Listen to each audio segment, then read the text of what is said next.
Hi guys, so meron tayo dito guys na ating multi-function digital meter. So ito guys, na-order ko to sa Shopee with the bus bar nya. So ito yung kontador, hindi ko pa tapos yung line. Ayan, lagyan ko muna temporary, pa-connect sa solar. Pero naglagay na ako nito guys, muna sa kuryente ito ha, para makita natin kung gaano ilang watts yung nakukonsume natin na appliances.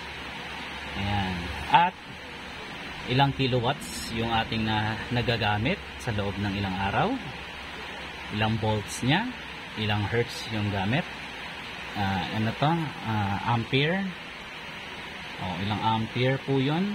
Ayan, 200 amperes. Tapos yung 0.98 pf. Ayan guys, so dito guys makikita natin kung ilan yung konsumo natin. So tatlong araw na po, paapat na araw na to guys namin. Tapos syempre nagbabago yung watts namin ha.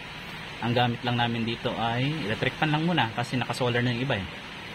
So, pag nagbukas kami ng ilaw, umaabot siya ng mga 180 hanggang 200. So, ang konsumo lang talaga namin sa lahat ng bahay nito kung hindi ko ilalagay sa solar ay umaabot lang guys ng 200 watts lang. Tapos sa loob ng apat na araw, 9.7 o 9 kilowatts lang ang na-consume namin. Halimbawa, gusto nyo guys i-testing talaga sa buwan, pwede nyo po siyang i-long press, i-reset pag magsisimula na yung first month o first week of the month o first day of the month.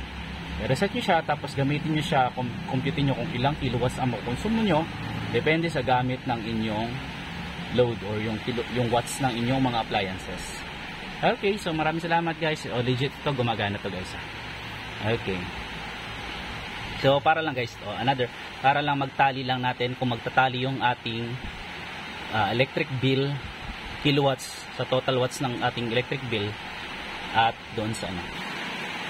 Ayan guys, para makita nyo kung magtatalo yung total kilowatts, naka 98 kilowatts kami sa loob ng isang buwan doon sa sa kilowatts natin dito. Okay, yun lang guys. So thank you for watching and please subscribe, iwan ko yung link. Pwede nyo nang bilihan.